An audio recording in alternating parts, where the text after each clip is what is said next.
welcome in TNCRadio.live, live on a Friday night.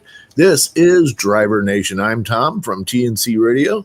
That's Steve from Rideshare Rodeo. And that's Gary from Gary's Apps. And happy to have you all with us on this fine evening. Guys, how are you doing tonight? I'm doing well. It's Friday. Can't really complain. End of the work week for most, but not me, unfortunately. I've got all this energy I'm pushing. How are you doing? And Gary's like, yeah, I'm all right, man. Yeah, I'm okay. Steve, how are you doing, man? Yeah. Steve looks like he's about to have some fun, though. Yeah, he does. I'm actually stoked. I actually am building energy for the next couple of days to ride with my son. So yeah, we're gonna get a couple good days in. It looks like it's gonna not be snowing, but it's gonna be sunny and low 30s. So it should be kind of if it's not gonna snow, that's what I prefer. All right. Well, so are you going to go up and snowboard for a bit, or what are you going to do up there? Yeah, we're going to snowboard. We're going to go to the Princeton Hot Springs. We're meeting some friends for sushi in Buena Vista on the way. Yeah, I mean, we have anything we do. It's a playground once you leave Denver. So I'm curious. What time do you fly the plane there, Maverick? What time? What time do you fly the plane? Any second, yeah. It's funny you should mention. A couple of weeks ago, I put up a picture side by side with who I really thought Steve looked like. Do you guys remember that? Yeah, I remember. I don't remember who it was though. It was Kevin Bacon. Kevin Bacon, yes. Yeah, but I've decided actually it's there could be somebody else who's a better fit based on one of Steve's videos that he did this week when he did the 13 minutes of news. Okay. All right. So that's true. Let me pop this up here. You've got Steve. I think this time, based on the reflections in your glasses there, you look more like Wally. Wally. Actually, I love Wally. I hate robots that are going to kill off jobs. Yeah, but it was funny because you're saying all this really serious, important stuff, and it was very. If you guys haven't watched that 13 minutes, you need to watch that particular 13 minutes. But in the midst of it, I'm catching these reflections of your eye, and I'm laughing at the same time that I'm going, oh, yeah, that's really important, Steve. That's good stuff. Yeah, I mean, honestly, like I had a lot of feedback from a lot of people and actually I already recorded 13 minutes, which I never do until Saturday morning, and recorded it right before we left the house. That'll drop tomorrow, and it's kind of got that same feel. But I had a lot of people tell me that 13 minutes was a really good one. Yeah, it was a good one. Very good. And we've got plenty to talk about tonight. Steve's put out a lot of information this week. There's been a lot of stuff going on. I don't have any particular place where I want to start. Let's see. There was a non-story story. I'll start with this one about a woman. She's delivering food. She pulls up out front of the house there she's delivering to in Oakland, and is delivering the food. And somebody, probably having watched her and knew what she was doing, they pull up right in front of her, and a guy jumps out, and he jumps in her car. Yeah. So there's a driver in there. So the passenger jumps out of the other car, jumps in her car, and he starts to take off, and she goes running outside screaming, "My baby's in the car! My baby's in the car!" Yeah. And so he jumps back out of the car and takes off and lets her car roll away, which smart thinking on his part, because nobody's going to chase him while they're trying to chase the car. And the car crashes harmlessly into a retaining wall. There are so many things wrong with this story. We were trying to list off the crimes the guy potentially committed. Well, but what about the crime she committed? Yeah, I know, and that's the whole thing that Gary and I discussed about this article was we thought we found this great article, this positive article. Yeah, me too. And then it's like, wait a minute, you're bad. Well, the reason why we thought it was positive, read the title. Right. Clickbait. Right. Clickbait. It's a clickbait title. DoorDash driver stops guy from stealing, and it was like, oh my gosh, great. A DoorDash driver, he's going down the street, he sees a carjacking, he jumps out, he stops the carjacking. This is going to be the positive story to start our... Save the kid from abduction. Yeah. I thought it was going to be like a news, here's our hero and everything like that. No, exactly. That's not what it turned into. It turns out instead what we've got is a woman who's, trying to keep her car from getting stolen and her kid from getting kidnapped. Right. Not hard. I mean, it's a mama bear story. That's not news. Right. And it could have been avoided too. That's what we was talking about last night. In so many different ways. You could have locked the doors, pull up in the driveway so the car's in the driveway, not in the road. Mm-hmm. Find a sitter, all kinds of stuff. Well, driving around with your kid in the back seat and stopping in the middle of the street and getting out of the car, that's wrong. Yeah. You never leave a kid in the car unattended, period. Gary said if you crack the window, you could. Yeah. Well, I said if it's your last resort and you absolutely have to leave your kid in. I didn't say leave your kid in the car. Let's clarify that. I did not tell anybody that. So if it's a last resort and you have to, lock the doors, crack the windows, make sure the kid is safe. That's what the whole point was behind it. It's not saying do it, like I said, first option, have somebody sit for you if you can. Second option, take the kid out of the car every time you get out of the car and go up to the door. There's a lot of things you could have done.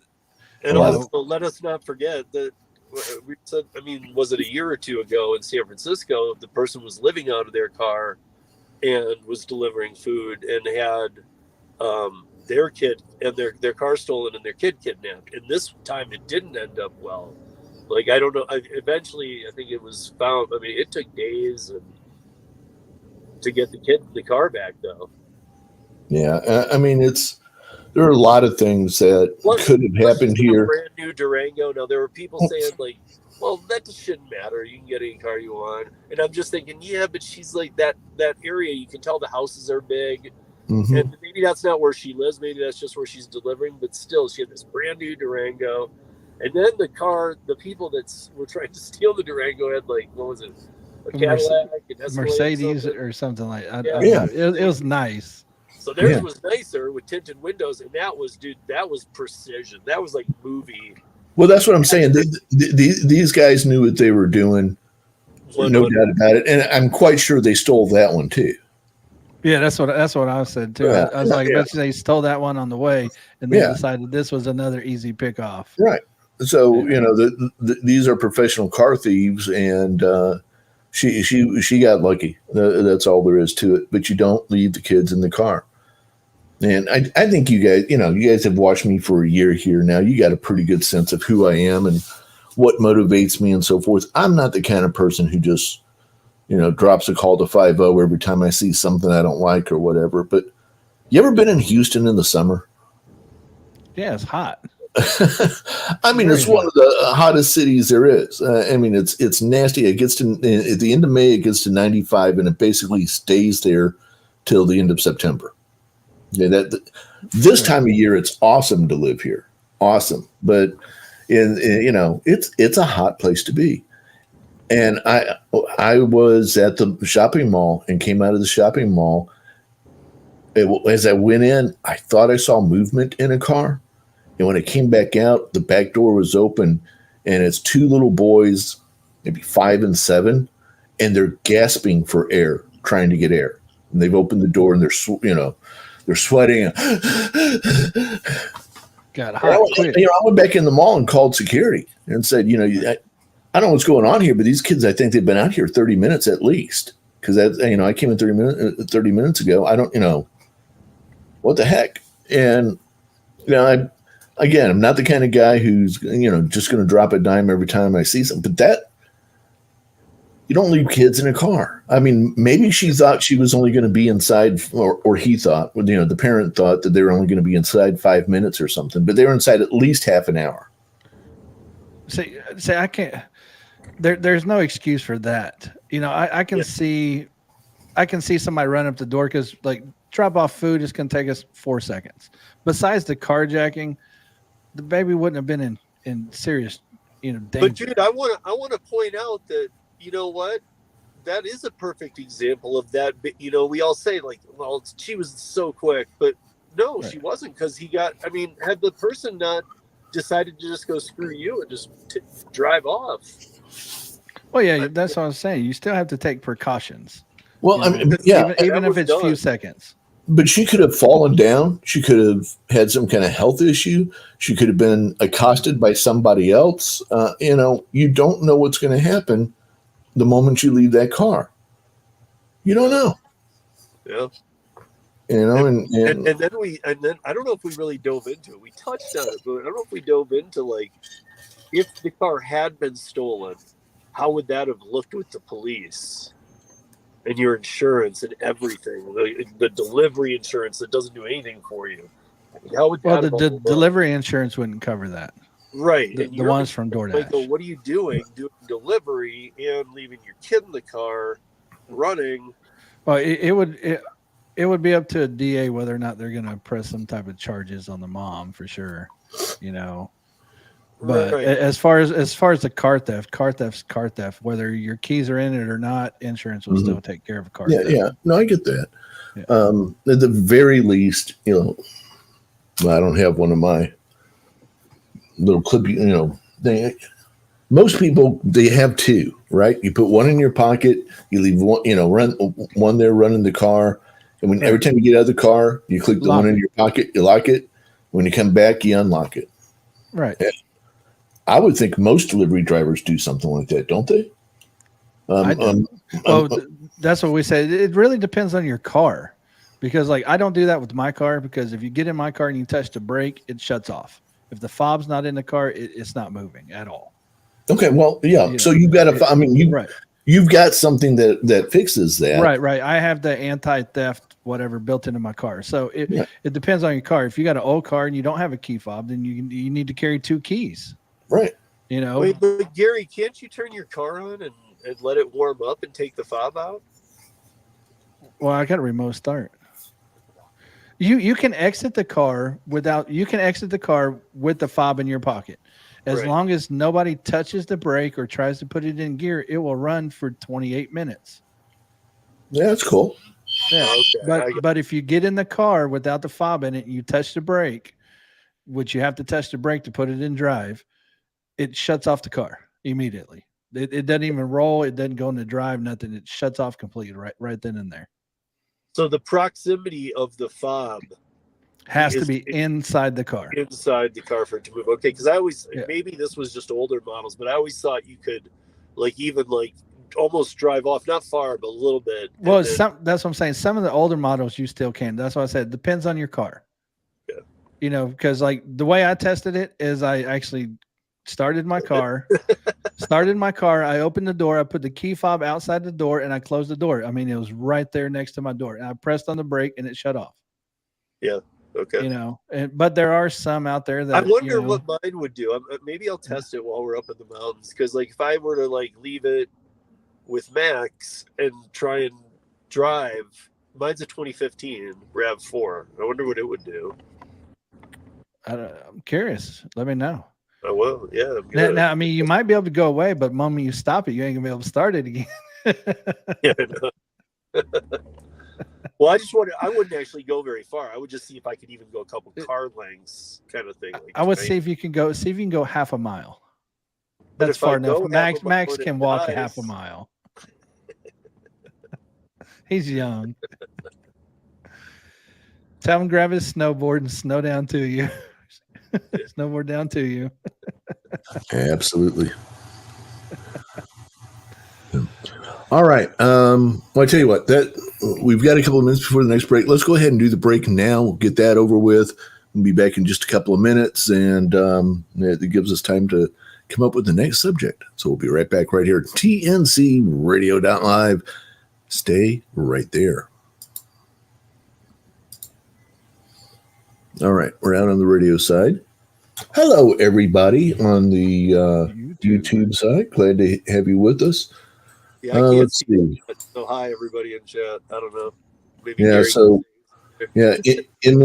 Emily's here. Traditional IC's in.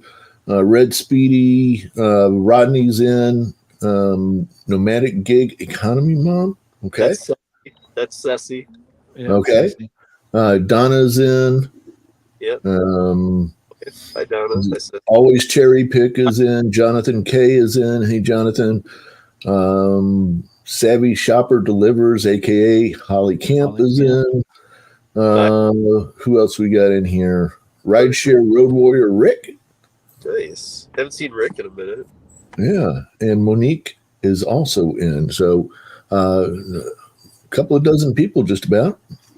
Yeah, you guys, we got UDM coming up here soon, so I know a couple of you guys are looking forward to it. He hasn't done much lately on YouTube, so kind of excited to have him here tonight.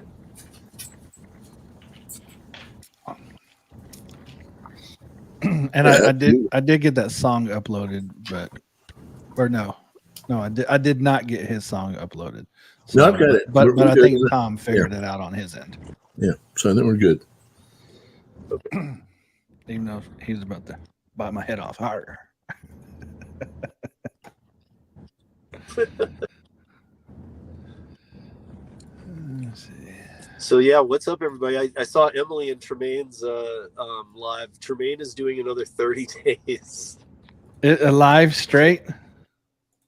Yeah. He didn't have enough punishment last time? I don't know. I told you, Tom. I don't know if I told. Tremaine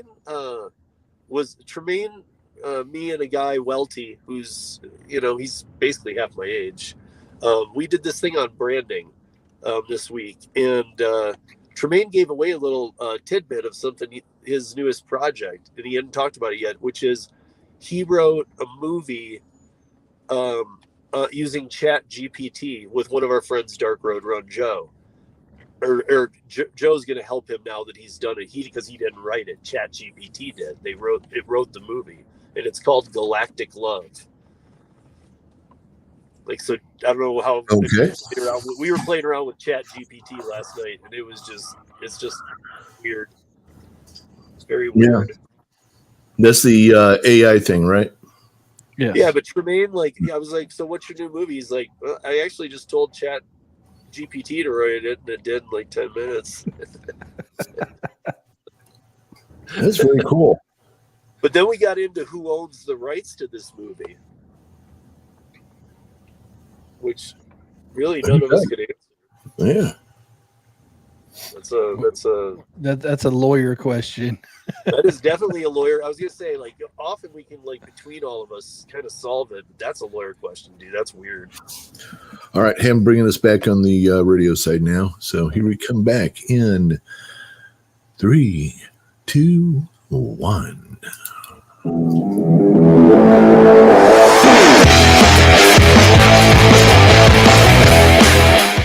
All right, welcome back in TNCRadio.live on a Friday night. This is Driver Nation. I'm Tom, along with Gary and Steve. Happy to be with you here when we take the Truckers Network channel and turn it all back over to the Transport Network Corporation stuff and talk about the gig economy, all that kind of good stuff. So you're here on TNC Radio. You can give us a call, 706-862-8620, 706-TNC. TNC0 would love to have you in here with us. So you're invited to call in. Also, if you're listening on the radio side, but you're at home and you want to watch us, you can watch us simulcast on YouTube. Just go out to Rideshare Rodeo or search for Rideshare Rodeo, and you'll find us right there live right now. Or if you're trying to watch on YouTube, but you're actually out driving and you shouldn't be watching, you can listen to us on TNC Radio. See, we've got you covered no matter what you're doing. How about that? Yeah. Yeah. All right, guys. So we talked about the first story, which kind of we all agreed is kind of a non-story. And we also determined, much to the chagrin of the radio listeners, because they have no idea what we were looking at, that depending on what Steve is looking at on his computer, he looks more like Wally than he does Kevin Bacon. I don't know. I'm telling you, that was no joke when I said many people have approached me on the Kevin Bacon thing. That's not new. Oh, I have no doubt. Nobody's ever called me Wally, dude. Yeah, well, hey, there's a first time for everything, and I think it kind of just depended on what was on your screen right then, but I thought it was pretty funny. Yeah. All right. So Lyft has finally, after all these years, decided, you know what we ought to do? We ought to charge people who are late coming out to the car. That's a great idea. We ought to do that. Lyft, too little, too late. As Bruce Willis said, welcome to the party, pal. I mean, come on. Yeah. But we were impressed with the amount was impressive. Like, yeah, it was like 58 cents. Dude, you're paying more for a than minute. a cent per second, though. Yeah. Because it was 49 seconds for 58 cents. It's more than 1 cent per second. Not that that's going to make you bank, but I'm glad they're doing that. And then that tool bag guy was. What do you mean ain't going to make you bank? Did you add that up for a whole hour? Well, nobody's going to making you sit out there for an hour. I know. I'm just saying, though, it adds up. It's like that penny a day doubled over 30 days, Yeah. Everything adds up. Penny. Yeah. I love that the guy got mad, though. Like, when did Lyft start? When did you, when you've been using Lyft, clearly, when did it start doing this? Well, the question is, why are you never on time when you're calling for a service? Right. I mean, that's the real question. Because that's proof that you're waiting 5-10 minutes before going out once they're there. Right. Normally, I mean, which means he already waited almost 3 minutes this time. Right. So because you get the 2 minutes for free when you show up. Right. And so then they charge him for almost another minute after that. Not including the 4 notifications you get before your driver ever arrives to your house. Yes. Right. Yeah, I wonder if they're telling the drivers or the customers this before or when they order. Listen, when the driver arrives, you only have 2 minutes before, something like that. Because from the tweet he sent out, it seemed like he didn't even realize it till he saw it.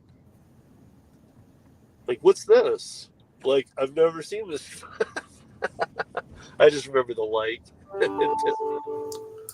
Well, yeah, and it didn't take him 1 minute to come downstairs. It took at least 3. Yeah. Yeah.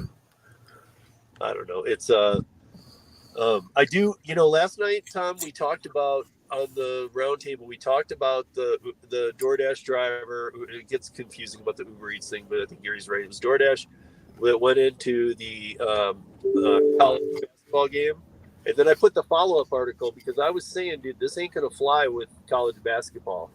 So ESPN has an article out on it about this was not okay. And they're kind of trying to figure this out right now. Okay, yeah. So what you're talking about is the DoorDash driver, in quotes, walks onto the court during a basketball game in an apparent. Now, some people think it's a stunt. Some people think it's real. What did you guys decide? Was this real or was this a stunt? It's a stunt. He's mic'd up. That's what the ESPN article even says. Like, this prank ain't funny, kind of thing. Yeah. And we got to deal with this. That's what I was saying. Like, the NCAA ain't going to go for that. Are we sure he was mic'd up, or is that just what somebody's saying? No. I forget where I read it. I should have, I guess, bookmarked it. But one of the local news stations in that town came out and said it was a prank. Doesn't the ESPN article say it too? It says that Austin Hansen, the assistant athletic director for Loyola Chicago, was saying that the delivery person was wearing a lavalier mic. Okay, maybe, but I'm not. I'm not sure that. I mean, maybe.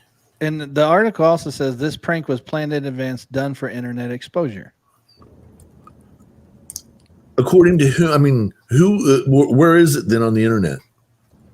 Well, that's in the ESPN article. Yeah, that's ESPN says that. I don't know.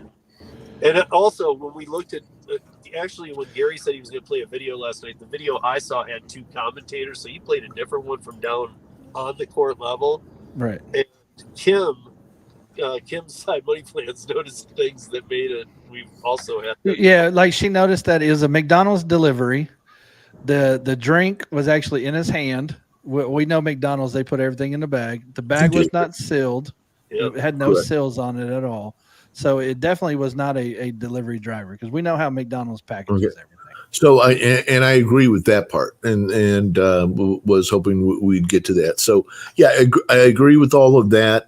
But the real question then becomes this: how can security be so lax that this guy could get all the way to where he was and walk onto the court without anybody stopping him?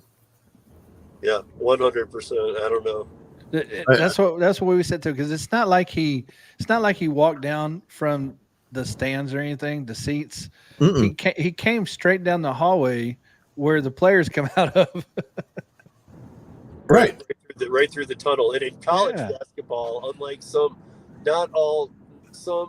pro, but not all, but in college basketball, all of them, just like in all the footballs, they all share a tunnel, which isn't that as wise of an idea. If you guys saw the tunnel incident with U of M and MSU back months ago, like MSU's my team, and not real proud of what happened in that tunnel. Josh here said that the guy that coaches at the school said this wasn't the first time it's happened to him. Whenever the coach was at Eastern Michigan, the students sent ice cream to be brought to the coach on the other team in the middle of the game. Yeah, but see, here's my thing about it. Like, it's funny if it's like, okay, if it's done during a commercial break or something, but the game was in play, the game was close, and they all the refs, in on it or not, had to blow this thing and be like, wait a minute, what the hell's going on? Well, you can see in the video that it did interrupt the gameplay. No, 100%. And somebody could have been really hurt, and then it's not so funny, right? Right. Well, also, you guys, I mean, I don't know, Gary, if you know this, Tom, I'm sure you know this. The NCAA has to make a statement about this one. They can't let it slide. They're gonna have to do something big about this. Like, hey, from now on, these are $200,000 fines. Yeah, that's what I said. I would expect some type of penalty to come from this in the future. Right. Because I mean, you can't just have people running out in the middle of games. I mean, they do it on soccer. We see that people go streaking on soccer games and things like that. And people jump the wall on baseball. And they don't go to jail. They get kicked out, but it's. Yeah, I'm not sure if this was under the NCAA rule set, NAIA, or who may have been covering it, but whoever's the rulemaking body for these teams, especially the home school, whatever they're a part of, they're going to need to. They got some explaining to do. That's for sure. Yep. 100%. Yeah. All right. Well, I think we've beaten that horse. Let's see what else we got here. Instacart, Steve's favorite subject. Good old Instacart continues their wind down of in-store shopping operations for curbside pickup. I didn't know they were still doing it, to be honest with you. I thought they'd already stopped. Yeah, and why would you have shoppers, and why would you even have that service anymore? It's like that DoorDash. I get, okay, let's put FedEx and UPS to the side, but USPS and DoorDash, USPS is free. So don't use DoorDash, because you can just go to USPS.com and have that package picked up that day for free. So there's no reason to use DoorDash. And that's kind of what I was thinking of there, too, is like, why, you can call a grocery store. Gary said not in his area, but in mine, every grocery store will have your groceries ready pretty much these days. Right. I think in my area, only the major chains will do it. Walmart, Target, Whole Foods, things Right, like that. but that to me that includes like Kroger's, Safeways. Those are main brands too. And yeah, I mean maybe if you're going to some mom and pop owned one, yeah, sure, maybe they don't. But Well, I mean, in my area, that's the only ones I know of is Walmart, Target, and Whole Foods. So, but yeah, I'm just saying, like most of them do it because the other ones are doing it, so they have to. right. But I mean, like it's so easy to get curbside pickup too, though. Like I can't see doing it on an app and paying extra fees for that. Exactly. I mean, Walmart will allow you to do it for free. Target allows you to do it for everybody else. If it allows you to do it for free, why would you pay Instacart to do it? Gary, the other thing that we didn't touch on about this, and it totally slipped my mind, was that by doing it through Kroger pickup, you're going to get the Kroger prices. Right. That's what I'm saying. Why would you pay all the extra? Not only are you going to get it for fees? free, but you're going to get the groceries for the right price. You might actually come out better too, because like I don't know about you Kroger, because I don't have a Kroger here, but whenever I shop Walmart and I pick it up, or I have Walmart shop it for me, if they're out of something and they substitute with something else, even if it's a better deal, then I get the same price. Okay. Like for example, eggs. If I choose eggs that are $4 and the only eggs that they have available is $8, they'll give me the $8 eggs for the $4 price. Gotcha. So right. It's a lot better that way. Yeah. Well, okay. So one more nail in the coffin of Instacart, Steve, or is this a non-story? It's what? It's a non-story? I'm asking you, is this one more nail in the coffin for Instacart, or is this? Oh yeah, they gave up their autonomous carts or whatever the heck those things were. Another waste of money. This is gone, so that whole sector's gone. I mean, sometimes I can help a company, but I think it's almost like I think of it like a spaceship re-entering the atmosphere. Pieces of it are just coming apart and left and right. I just don't. I mean, going from 48 billion and wanting to IPO to going to 10 billion in December, and I'm pretty damn sure they're under it now, because they 3 months or 10 weeks earlier were 13.1 billion. So they're losing about 3 billion per 10 weeks. Well, I mean, it's been another 7 weeks since that 10 billion. So where are they at? And they're getting sued for that 2016 to 2018 thing in DC. Yeah, right. The one in DC. So let's talk about that too. Oh, well, no, was that DoorDash or was that Instacart? No, that's Instacart. I had that one, and apparently I closed that one out. Oh, that was the one that was only a video. Yeah. Are you talking about the one that's tip stealing? Yeah. Yeah. So Instacart's been, or at one point was stealing the tips of the drivers. The problem that I have with that one, Steve and Gary too, they're saying that if you want your money, you got to go to such and such a site and do this thing and do that. You stole the money. You're going to have to go figure out how to give it back to everybody and give them what they're owed. And they have, I mean, if you're active still, especially, but I guess, they have your information. They have your direct banking account. I mean, if that's how you set it up, they just put it into your bank. Right. Yeah. Don't make anybody do any work for this whatsoever. This all rests totally on Instacart. Probably for 85 to 95% of the drivers, they still have the same phone number and still have the same banking information. Where you can make it right, within even if they don't have say you change banks or whatever, they can mail you a check. Well, that's what I'm saying. Yeah. 85-90%, all the electronic stuff, you should have it all finished within a week or two, and then for the rest of them, send them a check, contact them in some way, whatever. But to say, if you want your money, you've got to go to this website and fill out a form. No, You know what Amazon did? Amazon got sued a while back, and then they had to pay like 3 years worth of back tips or whatever What they had me do is they sent out a notification for me to verify my banking information in their app. Mm-hmm. And then they just direct deposited it to me. Right. And then if you didn't want that way, they actually had a way for them to send you a check as well if you didn't want it direct deposit. Sure. All done in their app. Sure. So it was a very painless process. Yeah. So all that to say, it bothers me a lot when somebody screws up something like this and then you have to go do something to be restored. They're the ones who broke it. They're the ones who need to fix it. But it is Instacart we are talking about. Yeah. I mean, again, it's another piece falling off. And it's at a time when they're at their lowest valuation. They're treating drivers worse than ever. They're taking one half-decent tip and spreading it across 3 orders and making you take all 3 because the other 2 didn't tip. They're upcharging the grocery prices. They're getting caught stealing. I mean, this company is just doomed. Absolutely. To me, it's a race of who goes out first, Lyft or Instacart. Does that mean you're not going to invest when they go public? I think Lyft ought to buy Instacart. See, for $12.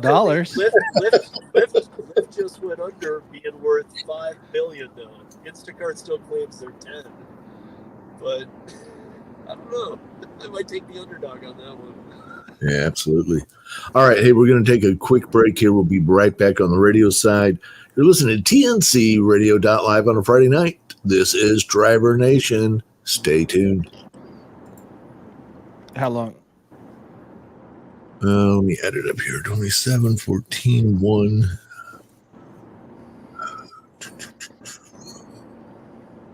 Less than 2 minutes. Be right back. Yeah. I'm going to add a minute and put in Gary's apps too.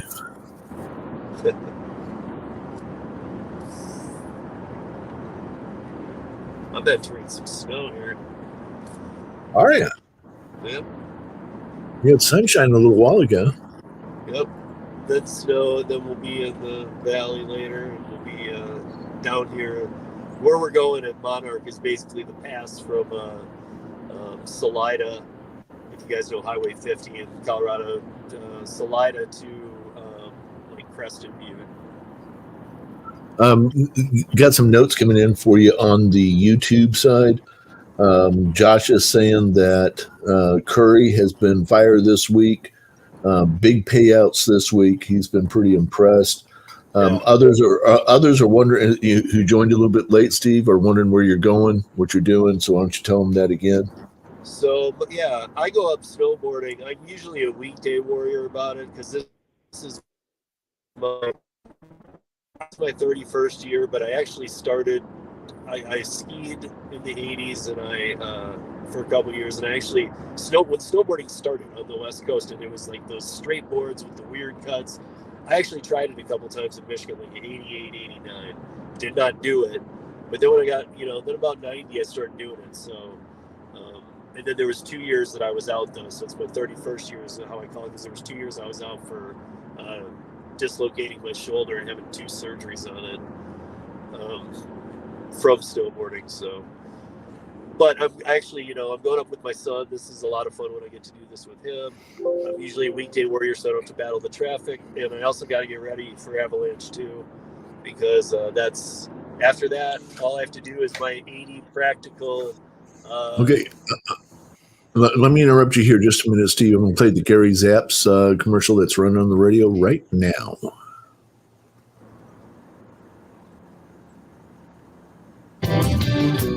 GaryZapps.com is the destination for apps that helps gig workers be safer, more focused, and more proficient. The Maximo app, which is spelled Maxymo, it helps Uber, Lyft, and Grubhub drivers by automatically switching between apps and turning them on or off as needed. For example, if a driver accepts an Uber trip, Maximo will turn off all the other apps that are online, and when the trip is completed, it'll turn the apps back on for the driver. It will also auto-accept or decline offers based on the driver's personal preferences that they set directly in Maximo. Find out more at Gary's Apps, Garys apps.com for more information and download the apps you need today.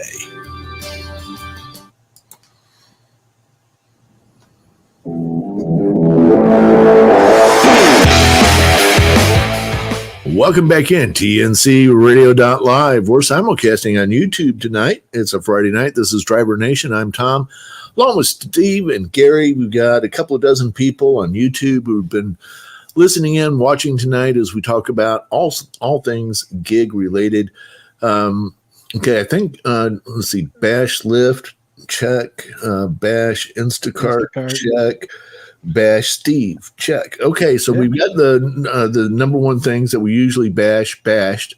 So that's good. Steve is on the road, driving through a little snow on his way to go snowboarding with his son. So they're out having a good time. I'm in Houston. So guys, I was just down the street. I mean, less than 2 miles from that tornado that hit Houston this week.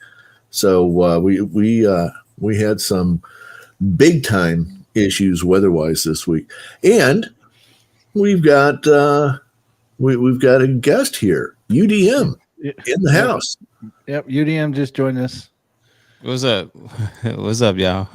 Hey man, I didn't want to leave you backstage, so I know I just kind of threw you in there while you was talking, but I was like, I'd rather be early. What's up, Steve? I was just like, I'd rather be early because I know my time. I told Steve was like 8, so I'm just gonna chill back here, and then whoop, I just popped up on his screen. There he is. Well, glad to have you with us, UDM, here on our Friday night. Again, TNCRadio.live. So those of you who cannot see UDM because you're listening on the radio side, he is here with us, and we're going to talk to him going into the next hour, and we're going to also we've got your song here geared up and ready to go too. So we'll have that playing. So we're gonna have some good time with that going forward. Let's see, what else do we have on our list of things to accomplish this first hour? Grubhub robots and Baylor University. So this has become like a big thing at Baylor. They got these little robots running all over Baylor delivering food, and I think the first thing people wonder when you're talking about food delivery and little robots, who's going to mess with it and everything. And according to the people there, if someone tries to lift, tip, or tamper with the robot, a loud alarm will sound. okay, car alarms go off. People still mess with them. Like I'm saying, this doesn't necessarily stop anything, but apparently the students really love these things, and so it's off to a fast site, and they seem to be pretty excited about it. I think the best thing here, Gary, is they're not eating the French fries. The robots aren't. Well, I mean, not every driver does too. Was it like 8 out of 10? 8 out of 10 eat the French fries, but the robots don't. Only 1 out of 10 robots are actually eating the French fries at this point. So I think that's pretty good. Yeah, that's pretty good. Hey, we did lose Steve for those on the radio side and YouTube. Tom, he would like you to turn on the call-in number so he could call in. He just called in. Okay, let me get. I just got to answer him. Yeah. Call back in, Steve. No, I wasn't looking. I was working on other things there. So, yeah, we'll get Steve back in here. But, yeah, we did a story on that not too long ago, UDM. I don't know if you watched our roundtable on that. They did a survey, and 80% of drivers admit to stealing food while on delivery. 80% of how many? It was like 1,000. Yeah. It was a pretty big poll. It is a pretty good poll. Yeah, not every delivery, but they out of 1,000 drivers, 80% have admitted at least one time that they have taken food from a customer's bag. Wow. Yeah, really. That's pretty bad. And Steve has joined us on the phone. Hey, Steve, how you doing? Wow. Good. I don't know. I could probably get it back, but I don't know what's going on with the weather. So, what's up, UDM? Thanks for joining us, man. What's up, Steve? Hey, drive safe in that snow, man. Yeah, I am. But yeah, we're glad to have you here, man. You've been a little MIA from YouTube, and I heard you the other day talking about last mile services. And I know you were doing your catering with Deliver That, but I'm just curious. When I heard you say last mile services, I know you and I have talked about curry. It wasn't happening in your market, still blowing up in mine. But I think you were doing freight or something. So I was like, we got to talk, man. He's doing all the things that I do. Yeah. I mean, I never I try not to discriminate when it comes down to apps. I it's like I always tell people follow the money. And sometimes even if I don't like the fact that Amazon Flex would, I don't know where I'm going until I accept the route, right? Even though I hate that, sometimes the pay is definitely worth it. And if it's not worth it, then I gotta make it worth it for the day. So yeah. Yeah. Is Deliver That? So I guess is Deliver That still on your primary apps though? Is that still like your? Because I heard you say oversaturated too, which we know happens everywhere. And I was just curious what else to Deliver That. Well, to be honest with you, it's been a while now. This is not news that I've shared anywhere, but I'm gonna share it here. That Deliver That and I are no longer in a partnership. It's been since November last year, but their volume is still dominating. When it comes down to like, I ask myself, do I want to battle with $2 offers on DoorDash and all the other perks that a lot of people with higher acceptance rates are getting right now? Do I want to battle with that, or Uber Eats, long driving for little pay, or triple stacked orders for a certain amount of pay but a lot of distance in the driving? I was like, do I want to battle with that, or I rather just tackle or try to wrestle with this app to try to beat the other drivers in my market that are competing against that I'm competing against to try to grab these orders on Deliver That? I said, well, I'd rather just compete with these drivers. And I've been able to grab a few orders and do what I got to do. But having multiple catering apps gave me the opportunity to see what's on Deliver That, see what's over there on the other app. And if I can't see anything on neither, then I have another app, VHO, and I just rather like not challenge or frustrate myself over some $2 offers or barely getting anything because the market is saturated on DoorDash or Uber Eats. Yeah, for sure. I do VHO too. I do VHO freight and curry, obviously, but I like VHO too, man. Like all these last mile apps, they'll all put you on waiting lists, and I appreciate that. To be honest, I'm sick. Like even with waiting lists, they're oversaturated, the markets. But I mean, when you don't have a waiting list, you just onboard 1.4 million dashers in this country. You're leaving nobody any business to have. Right. And so everybody's fighting over scraps. And so I actually appreciate that model. I appreciate Grubhub used to do it before the pandemic. They'd put you on a wait list. Yeah. I mean, I figured like as eventually with the popularity of these apps increasing over the years, I just kind of went down memory lane with my YouTube shorts. I just figured over time it would get a little bit more competitive out here, and I always knew that I would have to have something extra out here to bring some money in, and that's why I always try to beat Gary with the amount of apps that he have. You ain't gonna beat me with the amount of apps. Yeah, nice try. Nice try. Yeah. Okay, guys. Yeah. So now are you back to doing more apps too? I mean, I know you're doing VHO and stuff, and actually for people listening, VHO can pay really well. It's kind of like Flex. Amazon Flex was, because again, I think Flex has kind of got to bad pay in a lot of markets, but it's kind of like what Flex was, but it pays pretty well in a lot of markets. I mean, to be honest with you, I like to just follow the money. If it's not on VHO today, then I like to leave my options open. So I have a lot of apps. I've even gotten a text message from. Hey, sorry, I don't mean to interrupt, but we are coming to the top of the hour, so we're going to take the break on the radio side for the top of the hour stuff, check in with the news, all that kind of good stuff, and we're going to be back in just a few minutes. We can pick up the conversation with UDM then. So stick with us. You're listening to TNCRadio.live. It's a Friday night, Driver Nation. Stay right there.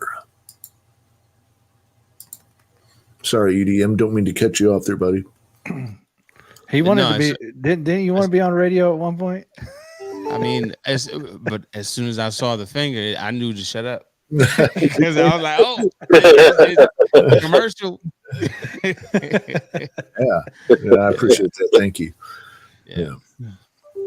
Because I remember when I first met UDM, that's what he was telling me. He's like, "Yeah, man, I really wanted to be on radio one day." Yeah. Well, that's part of the thing too, that, we got to save some of it for the radio listeners. But I know the YouTube watchers right now, I'm not seeing any of them, but we all know UDM made a song and it's out. So, I mean, Tom could be playing this on the radio station. He probably will. Yeah, absolutely. He said he got it queued up. You didn't hear it earlier? Oh, Steve, I think you dropped off whenever he was saying hi to UDM. Yeah, cool. Yeah, so we'll play that next hour, and I'll look at putting that in our rotation as well, especially on Friday nights. Yeah, I appreciate. Well, I don't know how familiar you are, UDM, with Tom's channel. So it's out of Houston, and it started in the pandemic, right when the pandemic kind of hit, and he.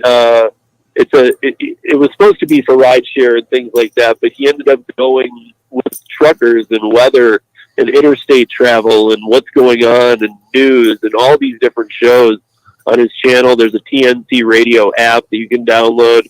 So it's like different things all through the week, but a lot of truckers on this too. And then this is the Breakaway Trucker Show, the Driver Nation, that's all about gig apps. And because a lot of truckers even, they do gig apps when they're home for a few weeks. Yeah. So I don't have much of an audience difference in numbers on Friday nights, but it's who's listening on Friday nights changes, because it's just not a great time for truckers to be listening to the radio. They just don't, so, but a lot of people who are out driving Uber and Lyft and so forth on a Friday night, they got time to listen. So, this is a good time. And we enjoy doing this. Steve and I have been doing this now for what, Steve, 15 months, something like that. Yeah. So it's been good. Steve, this week we took over driver safety info, the trucker safety info page on Facebook with 6,500 followers, and so we started sponsoring that and running that too. So that just jumped up our numbers quite a bit as well. Yeah, there's so many different random shows on the station. I love it, and then there's, UDM, if, obviously you know this, but if you're listening on the radio side right now, you're hearing music. You're hearing the news, news and weather. So it's kind of an interesting difference to listen to TNCRadio.live as opposed to, in fact, I think the first, maybe 8 months that we did this, we didn't even do a YouTube anything. No. We were just doing the radio. When did we start? I guess it was in the middle of the summer sometime when we started doing the YouTube thing. Yeah. I think it was like June or something. July. Yeah, I don't know. something like So, that. so I actually have a very important question for UDM. What's up? Where's your damn hat? The UDM hat. The Yeah. UDM hat is yeah, I realized that I was spending a bit much and trying to find someone to do it perfectly. It was very, very difficult to find. And when I would go to certain people, they would say, "Hey, well, we don't have that font anymore." I'm like, "What? Well, dang." So I found it very challenging to even just keep up with the UDM hat, just trying to get a new one each time. Even when I bought a few, like say I would buy the last time I bought like 5 different ones, right? And eventually over time I used all of them, right? But it was just trying to find someone to do a new hat for me is either the font, they no longer use that font, or there's new policies that they cannot do certain things with my design, and I give them my design, and it's a process. It's just I just said, you know what, give me a blank hat. Give me a blank You're hat. supposed to I'm have done. one just for your videos. That's it. You do the video, take it off, hang it up. Do the video, take it off, hang it up. That's it. You ain't supposed to wear it At every day. at one point, that's how I did it. That at one point, but eventually the ones that I would wear out on the road, it just got too dirty, and then I would wash them. I have this thing I put my hat in, and then I throw it in the washer, and then, you know, eventually they just got faded, bro.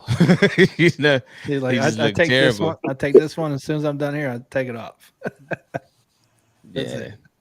But at one point, it was me just trying to promote the brand, just Right. promote, just out on the road. People notice who I am. Oh, UDL. Oh man, what's up, man? Sometimes All it's right. just the face, and sometimes it's my hat turned backwards, but they know who I am.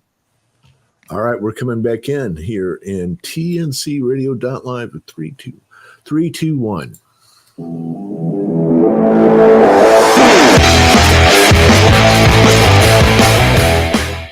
Welcome back in TNCRadio.live. It's a Friday night. This is Driver Nation. I'm Tom, along with Steve and Gary, and tonight's special guest, UDM. Glad to have you in here, UDM. Thanks for having me. Since you know him better than I do, why don't you give us a little introduction as to who is UDM? Yeah, okay. So, I mean, I pretty much probably everybody in the chat, I can't see it, probably knows UDM. But here's my breakdown for UDM is that he's been in this space for a long time. He's been in this space. Like, I was doing my audio podcast during the pandemic. I came into this space even later. But a lot of people, I feel like, came in right at the pandemic. And I've learned that even Ron, Entree Courier, who I do work with here, I thought I was introducing UDM and him. They knew each other. Like, he's been around YouTube probably, I mean, I don't know exactly how to say it, but he's probably one of the first bigger channels to really put out this kind of content to help drivers. And he's, I mean, everybody loves UDM, everybody likes, we've all missed him. I know, he had a bout with being sick during the pandemic, and I think he's almost recovered now from not, I don't even know what, from something. But I know he wasn't feeling 100%. Kind of bug, man. Yeah, I mean, yeah, I guess, yeah, that's the new thing now, huh? It's like bugs that last. He's like, whoa, slow down on what you're telling people I had, man.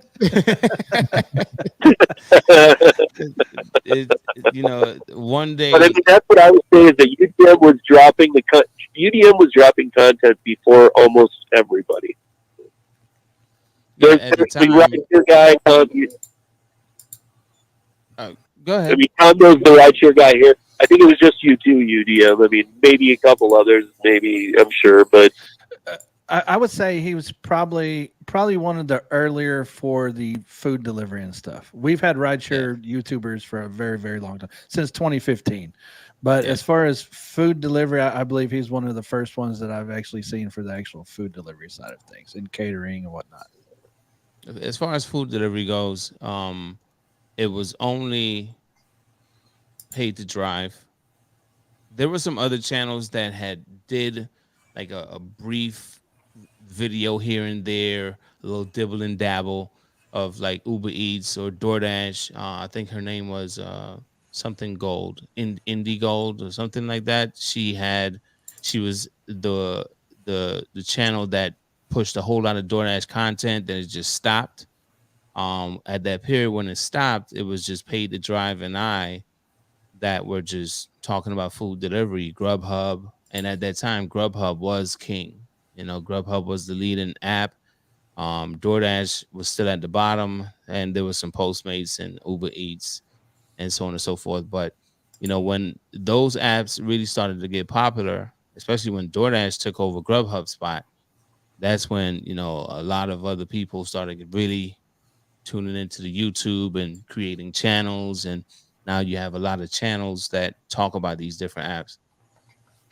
That tells you how long he's been around because he said Well, Postmate. I said Postmates, yeah. And this was Postmates when it was by well, that's, itself. Right. that's one of the other things about UDM too that I always feel like he's willing to do different shows too. Like it's kind of like how I view my channel a bit. Like I'm not willing to step out of bounds a little bit. I don't have to do just DoorDash or just this. Like he's had so many different shows. I remember he had me on something, and I couldn't even find where it was because I thought it was on YouTube, but it was on Spotify, and it was a video. And I was like, "What's going on?" He's like, he was all over the place, and I like that. So I That's the kind of stuff that I fix this for everybody. You feel better now, UDM, when you see this picture? You know, this has been a thing in the community for a long time because I would make these facial expressions and people would just, oh man, look, you caught him. And this right here, yeah, it does make me feel better. But look at the hat. Letters on the hat. Yeah, it's the letters hat. on the hat. So I had to put that out there for you, and for those of you on the radio, sorry, just sorry, yeah, thanks. That was a good one. I wasn't expecting that. I was like, "What is this?" I thought you took a screenshot of me. Well, you probably did. I don't know when that happened and how it happened. Screenshot. Oh man, Yeah. I wasn't ready. Yeah. Sorry, didn't mean to interrupt you. Well, yeah, That I don't know. Yeah, no, but UDM. So I saw, one of your posts said, you're going to be on this show tonight. You're not 100% yet, but you're going to be back next week. So when you come back, are you multi-apping everything again, or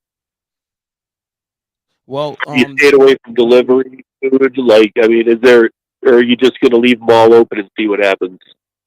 Well, approaching the new year, my focus has changed a lot.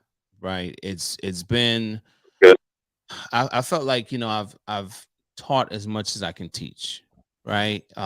It's all about who's willing to listen and at the time and if their market, if their market allows it. Right? It's not every market can function like my market, or sometimes it might be snowing, people are snowed in, and I'm out here dealing with some nice sunny weather. So it's like when it comes down to it, I really want to focus on showing what work is like. Just going out here and grinding it out. And that's why one of my last videos I said that drivers, you're not alone, because I'm out here just like you, just trying to make it. And it's really bad out here on all of my apps. And I had to resort to going to some apps that would probably be at the bottom of my list, like an Amazon Flex, because of not knowing where I'm going to end up until I accept the route, So when it comes down to it, 2023, my focus has changed a bit. When it comes down to the content, it's just more about, I want to work. I want to show y'all I'm out here just like you. And at the same time, I'm really focused on this documentary, like putting everything together, for, the pieces and everything, and getting ready to do some traveling. So that's pretty much where my focus is. It's not really the person on camera and talking in a live stream anymore. It's just listen, let me work. Let me show y'all. Hopefully I can motivate somebody to go out here and get this money, however you got to get it. Mine, I love catering. If I could put a little DoorDash in, if I could put some Uber Eats in, I want to document all of it. But at the same time, not only focusing on me, but focusing on that documentary and getting everybody involved in that. That's pretty much what my focus is for 2020. Because you're growing your brand. I mean, that's how I see it. You're growing your brand to new levels, and you want to do new things.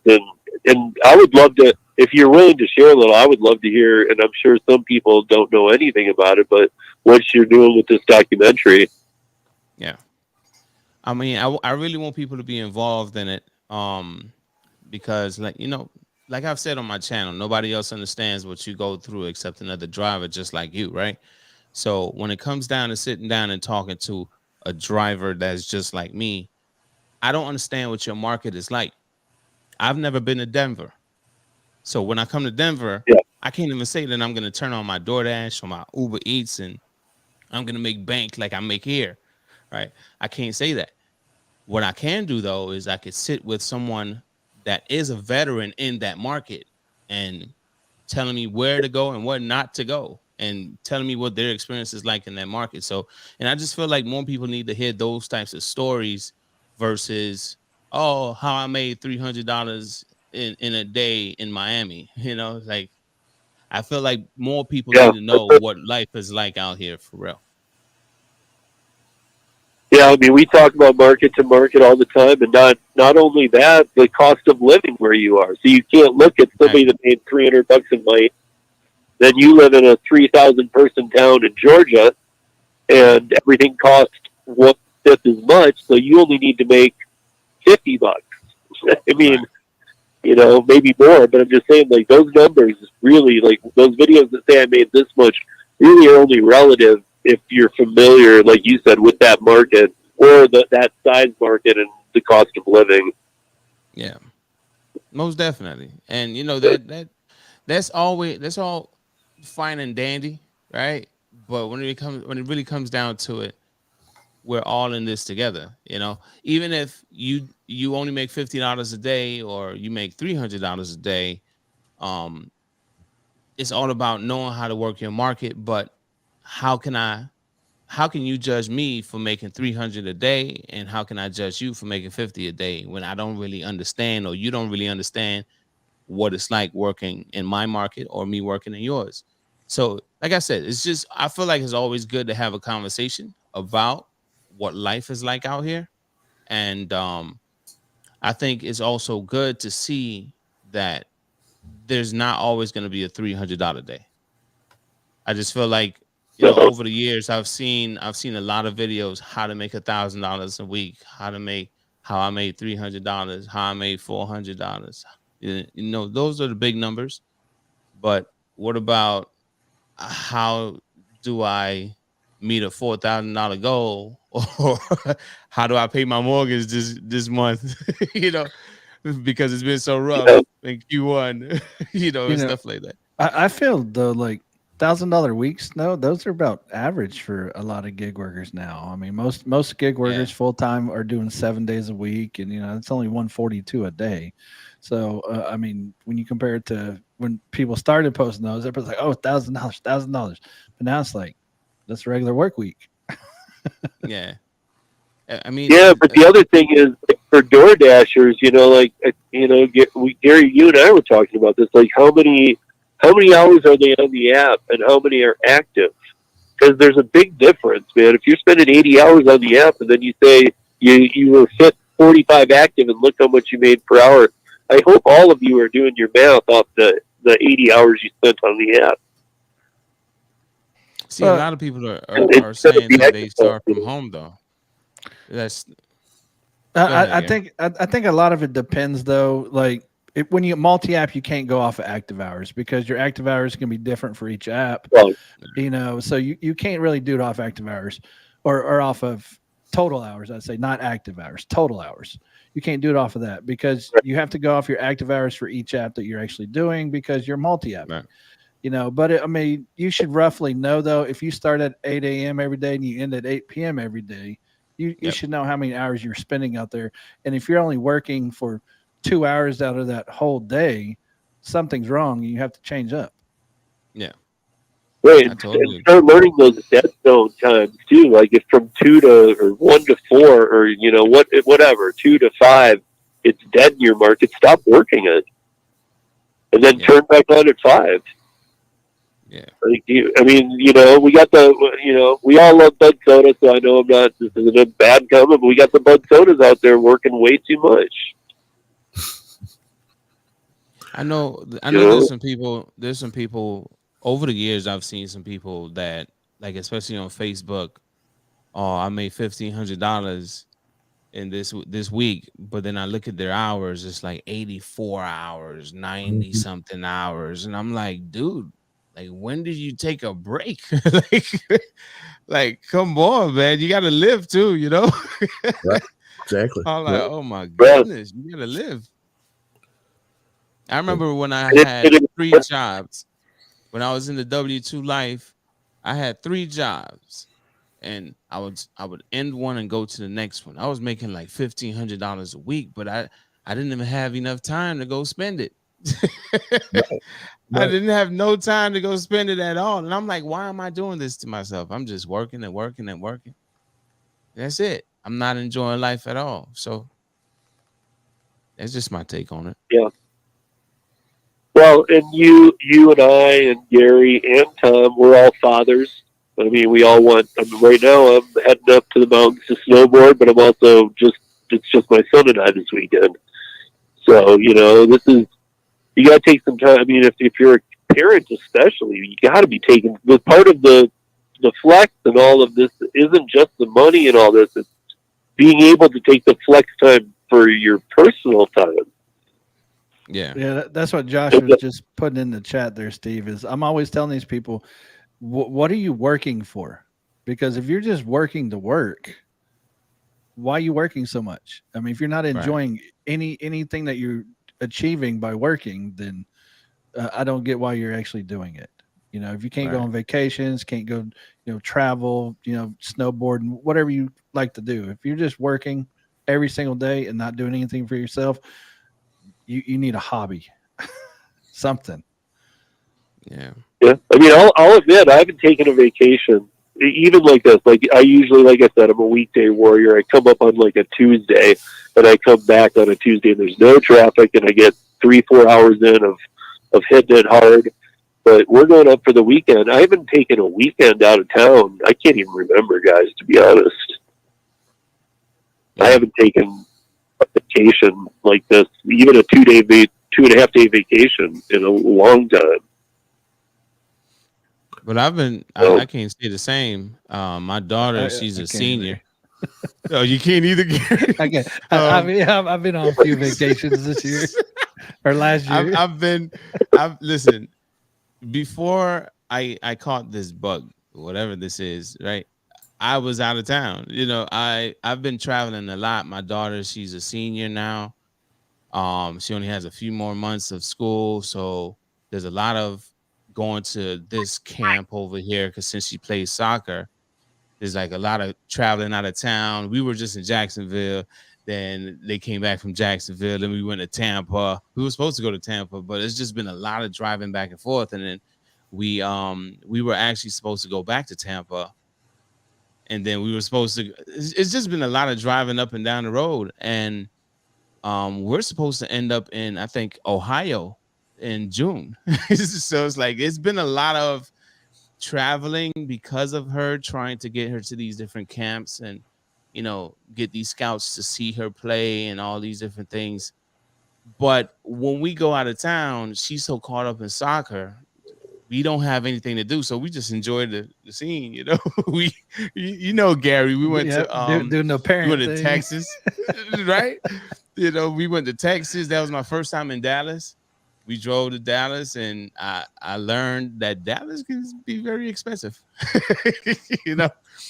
But all right, yeah, it's. Go ahead. I hate to do this, but it's break time on the radio side. So we're going to take a break on the radio side. We'll be back in just a couple of minutes. We're simulcasting on YouTube tonight. So go on over to Rideshare Radio on YouTube and you can catch us over there. You're listening to TNCRadio.live. Stay tuned.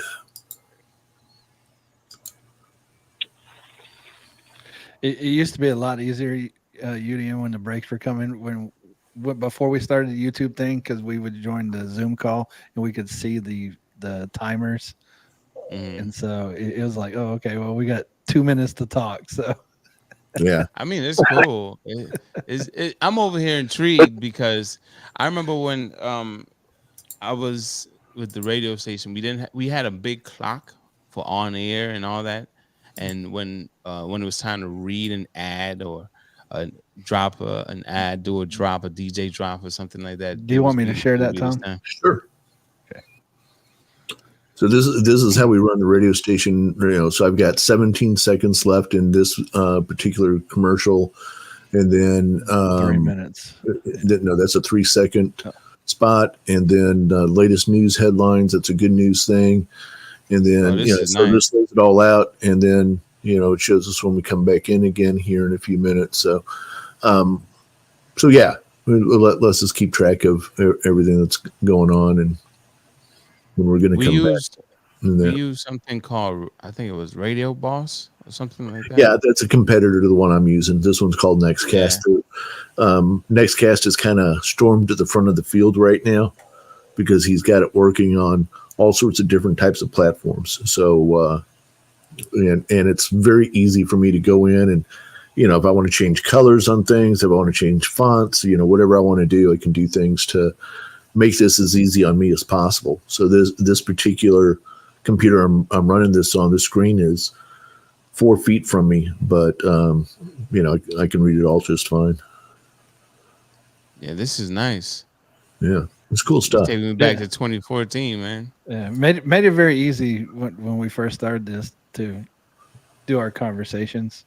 Yeah. So. Anyway, thought I'd share that with you there, UDM, so you can see what we're doing. All right, Okay, 10 seconds. So let's come on back in. I want to talk, I'll say that in a second. Here we go. In 3, 2, 1.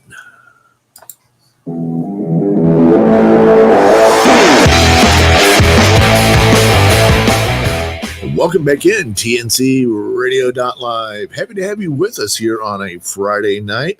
I'm Tom Kelly. I'm along with Steve and Gary and UDM. We're talking about all things around the gig economy tonight. And guys, I want to talk for just a moment about Amazon and their layoff of nearly 20,000 employees last Wednesday. And one of the interesting things here about the way they did the layoff, the entire layoff was done by email. Ooh. Wow. No calling into the boss or anything like that. No coming by and, hey, can you come join me in the... You got an email or you didn't. Do you know how awkward that would be if it went to spam and you showed up to work? Well, it's funny you should say that. So you got the email, and about an hour later, your badge quit working. And about an hour after that, you were no longer able to get to the company email. And the email itself, let me see if I can pull this back up here. I had it open. Oh, where did I put it? Oh, here it is. Okay, the email itself. Let me see. Because this is cold, man. This is cold. This is not a decision that was made lightly. We are committed to providing support to ease the transition out of Amazon, including a separation payment, transitional benefits, and as appropriate by country, and external job placement services. And then let's see, she goes on to say, and this came from the head of HR. So if you got an email, it says, today we are taking the very difficult step of reducing roles across several of our businesses. Unfortunately, your role has been eliminated. Wow. I mean, I got to wonder how many people don't even look at their emails. Well, the first time they got up to go to the bathroom, they couldn't get back into the central floor. They found out. Now, it's amazing to me who got laid off. So I'm very closely tied in with one particular section, and I'm not going to name names because he's going to be on the show here in a couple of weeks. But the entire driver safety group was laid off. The entire group. So we're just throwing safety out the window? Apparently. Not needed anymore. Not just a little bit of it. The entire group is gone. And as I pointed out to this guy, somebody may have to call some of these guys back in, because you can't lay off the entire safety group and go, all right, now who's in charge of safety? We laid them all off. Yeah, it wasn't really thought through all that particularly well. So, but anyway, the entire driver safety group is out of there, as were many other groups were laid off in totality. And it's not clear to the remaining employees who it is who's supposed to be doing the job. That's what I was gonna say. You can't just lay off safety. Right. That's not a position you can eliminate. I mean, there's DOT laws you got to follow, and logging, and besides the safety of the drivers, like there's training. Like, somebody's got to do that job. Right. So a lot of those jobs that we would consider core to the business were eliminated by email. And I love this. Unfortunately, your role has been eliminated. And then it goes on to say, you are no longer required to perform any work on Amazon's behalf, effective immediately. That's what fired means. Yeah. So bye. And so, those who were working in the offices, they'd get their email. Some would slam something down on the table. Others would burst into tears. Others would start laughing, but whatever, each got up and left. And if they didn't leave quickly enough, they were escorted out. And this was all safety. No, this was across. I mean, this is 18,000 people. Okay. So yeah, the safety group was one of the groups. I don't know all the groups, but 18,000 people gone. Boom. Well, I remember not too far from here where I live, they built a brand new warehouse, right? And it was an Amazon warehouse. And then I want to say a month or two later, it shut down. I'm like, what the heck? Like, why would you spend all this money, build up this warehouse over here, and then you shut it down after like 2 months of it's being open? Yeah. I don't know what's going on with Amazon. Maybe the whole pandemic thing really hiked up their prices and made them a lot of money, and now things are just drastically slow. Yeah. Or they're getting union pushback like that Staten Island one did. And they decide, let's just shut it down. Because these unions coming into Amazon, they can't handle that. Just like the gig economy can't handle unions. But I don't know. I mean, there was more than just Amazon too. There was Facebook put 11,000. I can't remember. We read off some other numbers of companies, and this is all since the new year too. I mean, I've been saying that all this week and last week we've been talking about how safe is your W-2. I honestly think the W-2 is broken. I think it's broken for good. I'm going to change subjects here to something that's happening right now, and we're live on a Friday night. And it's just something that I think we should mention for any of our listeners who may be in the Memphis area. They released that video that you might have heard about an hour and a half, 2 hours ago or so. There are hundreds of protesters now out in Memphis. They've closed down the I-55 bridge, also known in Memphis, for those of us who are familiar with that area, as the Old Bridge. So the Old Bridge is down. And the police are asking anybody who does not need to be out on the roads to please don't get out on the roads right now, as the situation is pretty scary there at this particular moment. So I have not seen the video. I don't know if I want to see the video. I hear it's pretty gruesome.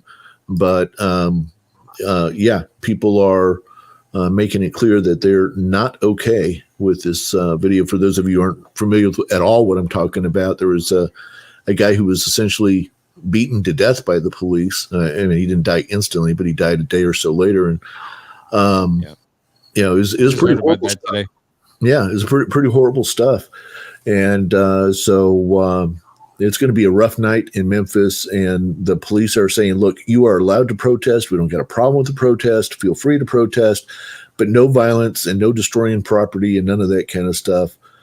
And we'll see. We'll see what's going to happen overnight here. The family of the guy who died are begging people to stay calm and that kind of stuff and let this play out in the courtroom, not on the streets. But it's going to be a rough night. So anyone of our listeners who are in and around the Memphis area who are out driving tonight, not the best night to be given Uber rides this evening. Yeah, for sure. Yeah, I don't know if you saw the story about the Uber in Cancun. That, again, maybe a little clickbaity, but it's true. But like, I don't like how they made it look like it's Uber. Before Uber, it was the taxi. It's just happening again now. But there was even that Uber driver who was beaten to death by the taxi drivers. I mean, things are getting weird. Things are always getting weird, but things are getting weirder. I thought finally now this year, I'm staying positive this year. This is the first year that hasn't felt pandemic-like to me. And, but I feel like, I feel like everybody's moving in counter directions. And that includes the people making decisions. And it's just causing, and you could just throw a dart to a topic and we could pick on it all night. Yeah. There's it's a strange time in the world. It is. And people say, oh, every generation says that. Oh, look, guys, I've been around longer than most of you as I approach 60. And this is a strange time. This is a strange time. This is different than anything I faced growing up. And,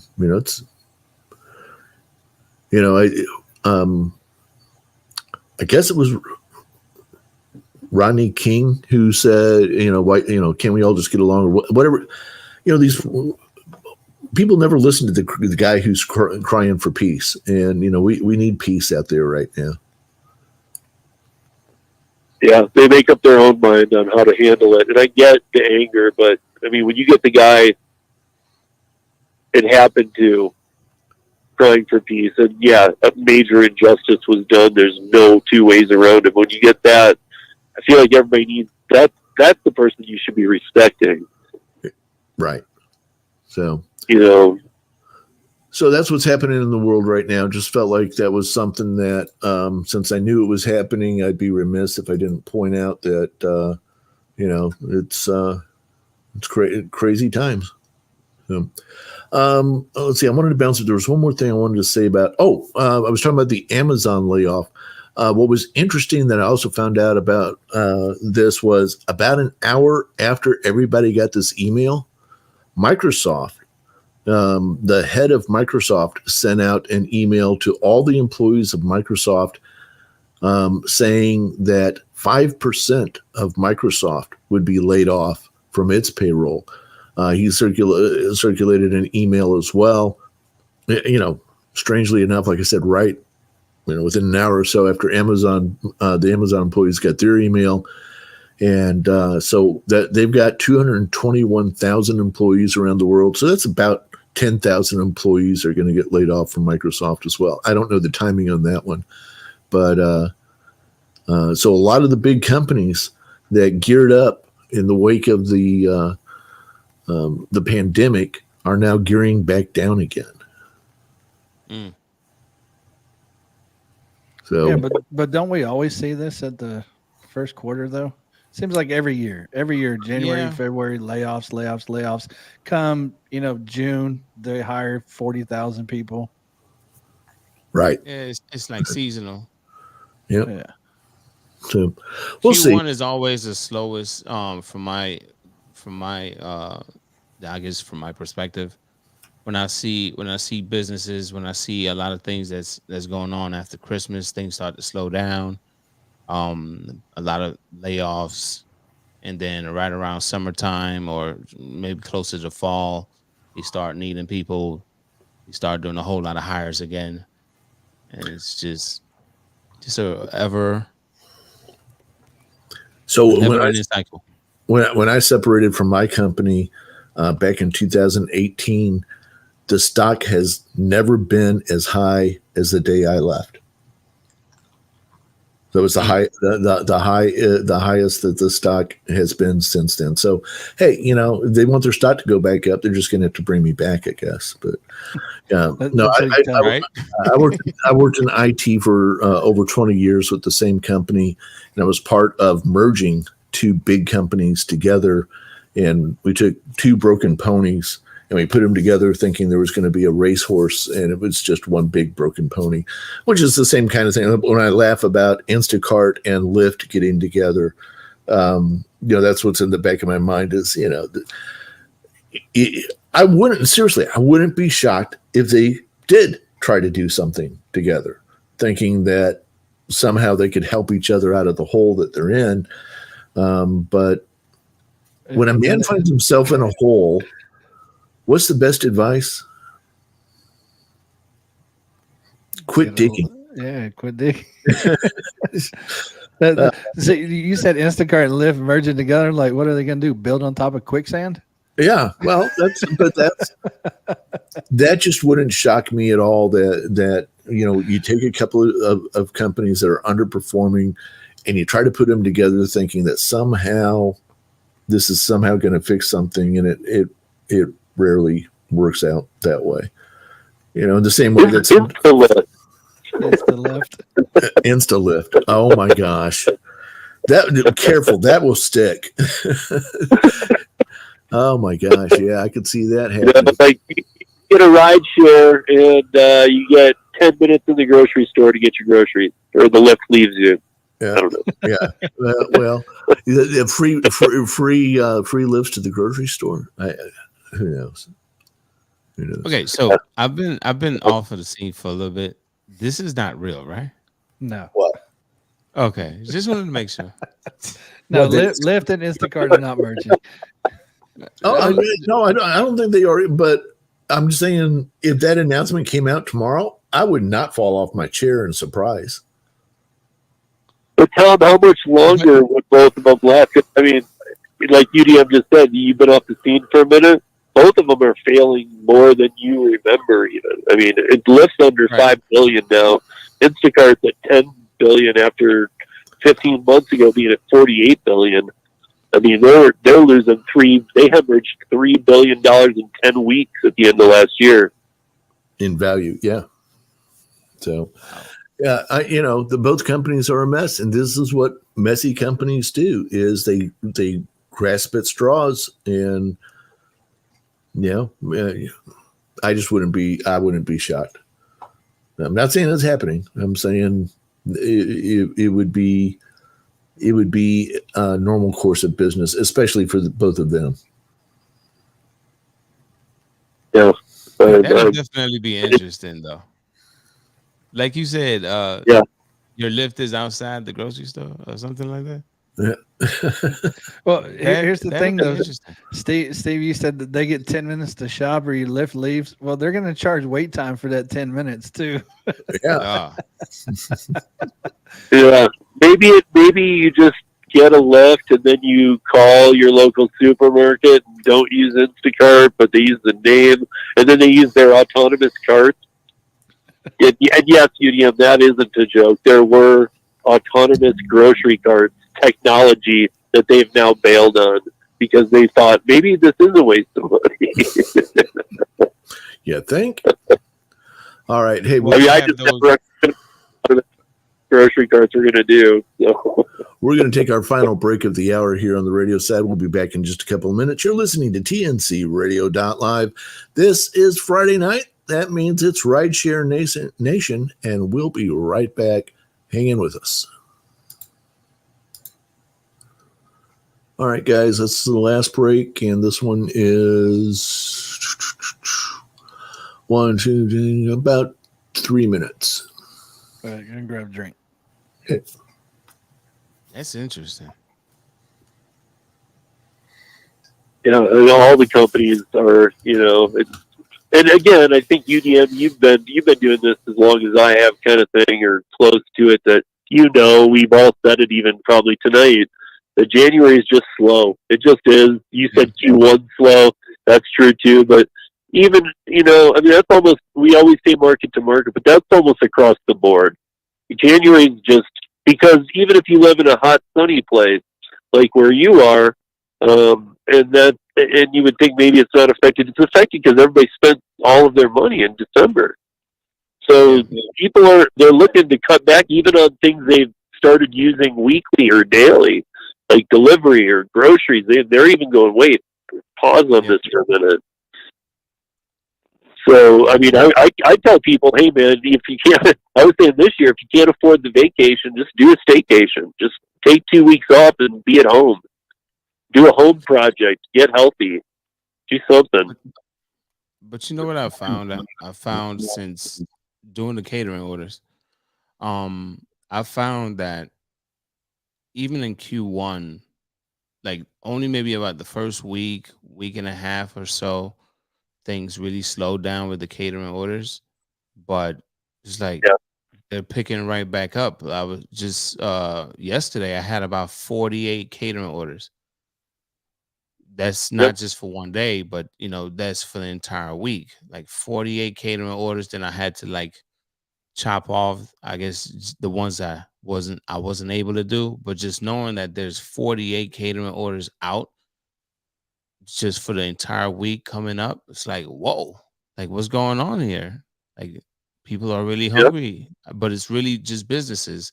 Is businesses feeding their staff? So this is another reason why I'm kind of like focused so much on catering, because it's like if the regular people, not businesses, they just spent all their money for Christmas, and New Year's, and now they have their New Year's resolutions, right? And they're trying to spend less. They're trying to save more money. These businesses they're still spending money on their staff. So it's like that's why I'm so focused on the catering side of things. It's like, oh my gosh, when I saw I had 48 for the upcoming week, I'm like, what is going on? And now we have this big game coming up on Sunday, so I'm kind of ready for that too.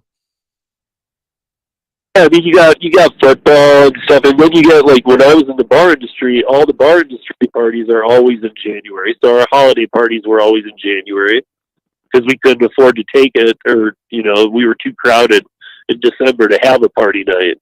So you'd wait till after the New Year and do it when it's dead, And so I think there's other things like that too in the service industry that have their parties and they need to be catered now.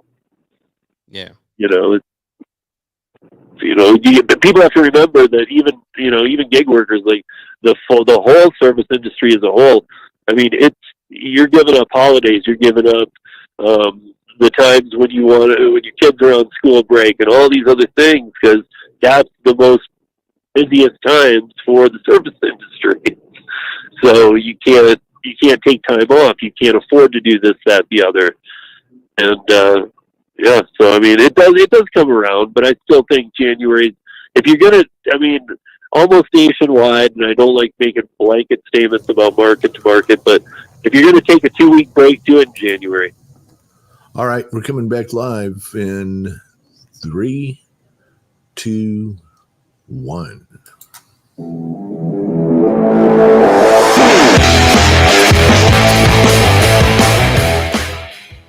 All right, you like my in-app music, UDM? All right, and I like your music too. Any problem with us going ahead and playing that right now? No problem at all. All right, well, I got to drop down my audio here a little bit, or I blow out everybody else. So I pull this in and give it a play.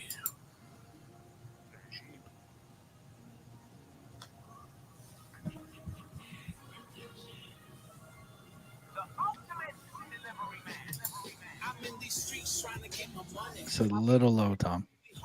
Thank you. Cause we're under attack, that's why some of us stay strapped. Click, click, bang, bang is how the hammer sound. They bust some rounds trying to put another driver down. The danger and anger from strangers we facing. The base pay keep getting cut. Got some drivers looking stuck, but not me. I'm holding firm, trying to lead the pack. Teaching everything I see some other drivers lack. I decline till I find what's worth my time. Cause I gotta remind them how an IC is defined. We're independent, it's all business. So don't get in your feelings, make your decisions and keep it pushing from start to finish. They gon' try to confuse you, use and abuse you. So take this blueprint and follow these shoeprints on this ride along with you the young. It's a ride along with you the young. I'm doing gig apps, I'm gig apping for bucks, picking up my customers' orders and I'm bagging them up. This is a ride along with you the young. Welcome to another rider. Yeah, you know I'm doing gig apps, I'm gig apping for bucks, picking up my customers' orders and I'm bagging them up. Let's go. From gate codes to apartments, I hate those. Rainy days be increasing them pesos. All right. There you go. TNCRadio.live's debut presentation of Right Along with UDM. UDM, so tell me about how that song come about. Did you write it all? You got people helping you out? How'd you do that? Well, before becoming a gig worker, I was a recording artist. I wrote the entire song. I did not create the beat portion of it, but I pretty much gave the producers the foundation of that beat. And I knew how I wanted it to sound. I knew I wanted a jazzy type of soulful type of feeling to it, you know. They added the instruments, the instrumentation to, you know, like the saxophones and all the stuff to make it, to build it into what it is. And I contacted a singer that I knew to do some background vocals. At first, the team and I, we were going back and forth a bit on the approach that I would take on the song.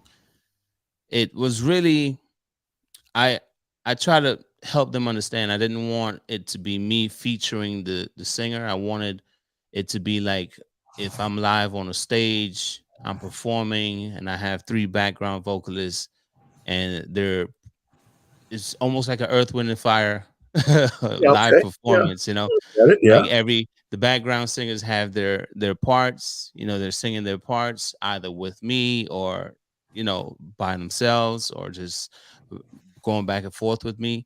And that was the final product. But when it came down to it, the song, this is the second version of the song. The original version was just me just playing around, just writing some lyrics to a beat to try to have something to ride along to. And then when I got sick with COVID and I was hospitalized, it then became something more serious where I started to try to, while I was in the hospital, I was seeing how, you know, we were still getting pay cuts. We were still getting all these different things happening, even in these tough times of COVID. And I'm like, seriously? So I then rewrote the entire song, and that is the final product. So I was just inspired. I knew everything that we were going through as drivers, but I was always trying to keep drivers uplifted, just staying on the positive, just a positive, on the positive side of things. Sure. You know, it's tough out here. Just let's go get our money. Let's go get our money. Let's go get our money. And now I wear the shirt saying, go get your money. You know, it's just in every which way possible. And like I said, I was just knowing that at the time, I felt like these were my last days in the hospital because of everything that took place in that hospital. At that time, I felt like I wanted to leave something for someone to remember me by. And that's why I rewrote the entire song. And if anything were to happen to me, then there's that song that UDM wrote telling our life as gig workers, what we've been through. And there's more. How long were you in the hospital? I was in the hospital for 2 weeks. Mm-hmm. Yeah, I did the same thing, UDM. Let's see, April of not last year, the year before. I spent nearly a month in the hospital, and it changes you. You know, you come out a different person. You know, when you're in ICU for number of weeks. It makes you a different person. UDM getting questions out here on YouTube. People are asking, I guess they weren't here earlier. They're asking if you're still doing Deliver That. Yeah, I'm doing Deliver That. But I also wanted to make sure I let it be known, because some people still feel like there might be a partnership. I haven't, my contract with Deliver That is up. There's no longer, they no longer sponsor my channel, but at the same time, why not use that platform if I'm getting so many offers? Sure. If I'm gonna follow my money, wherever. And right now, that's where it is. I mean, even if it's tough to get these orders, it's gotten easier, but it's still tough. But the money's still there. So I'm just like, let me just try to get what I can and then get that money. All right. But yes, I still do Deliver That. Yeah, we've got about 4.5 minutes left or so. So let me start off with Gary from Gary'sApps.com. We played your one of your commercials earlier, Gary. Tell us a little bit about Gary's Apps. Oh man, I didn't have my script. We can find it at Gary'sApps.com. Yeah, you can find it at Gary'sApps.com. Destination for all your gig utility apps. Help you auto accept, auto decline. Get all that trash off your screen. It helps you be a safer driver because you don't have to touch your phone all the time. Good. So you can always find all those apps at Gary'sApps.com. Great. Rideshare Rodeo. Steve, tell us about what's going on with Rideshare Rodeo. Everything. I mean, I'm expanding out into new things. Tremaine, Welty and I did a video on branding. You can find everything at RideshareRodeo.com, from all the gig news posted daily. Has been, in fact, next month, 6 years for that website. So there's 6 years worth of posts on there, and there's all the gig news you guys would want. You can connect to all the social links, the podcast. You can find the audio podcast on every pod player. Before you get to UDM, I want to thank UDM for joining us, because I'm glad to see that he's feeling better and that he's coming back around. That's a good thing for our community. Absolutely, it is. UDM, tell us, how can people track your stuff, find out more about you and what you're doing these days? Well, I'm posting a lot more on Instagram. I briefly paused, mainly because of everything that I had going on outside or off of the internet. But majority of my posts are on Instagram. You could find me on Instagram. Oh, can I plug myself? Please. That's what I'm asking. That's what it's for. Instagram.com/UDM delivers, right? It's you're gonna have the long form content on YouTube. It's still gonna be there, but like short form content, anything as far as like me just dropping some quick video is gonna mainly be on Instagram. TikTok, not really. I'm still trying to work that platform. I don't understand it. Yeah, it's a pain. And now we got so many people that can't use TikTok that it's going to become irrelevant pretty quickly here, I think. Yeah. All right. So that takes care of you guys. TNCRadio.live, the Truckers Network channel.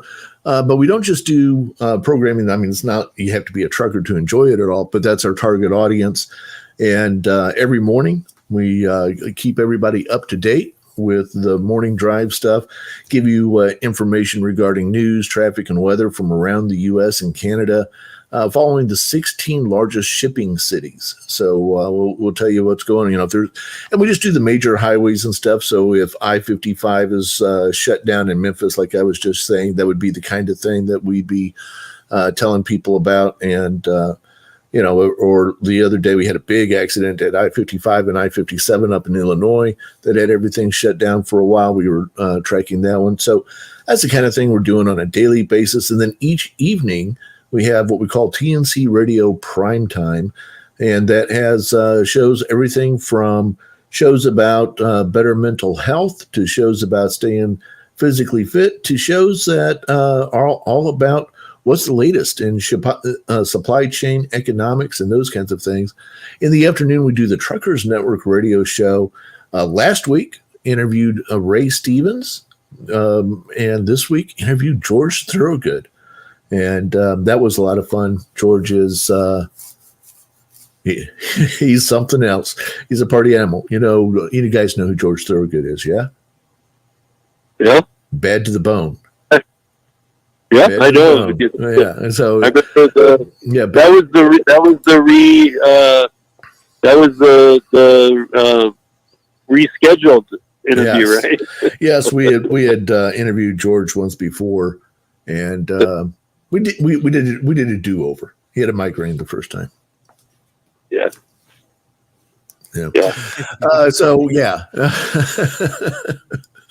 So anyway, that was a blast. We just played that George Thorogood interview a little while ago, and it'll be playing throughout the next week or so. So be listening in for that. You got a huge podcast page, thousands of podcast hours we put up, and so you're invited to check that out as well. TNCRadio.live, TNCRadio.live. We're going to bounce out. Hope you guys have a great week. Stay safe, stay healthy, and we'll see you next Friday night right here for Driver Nation. Good night, everybody.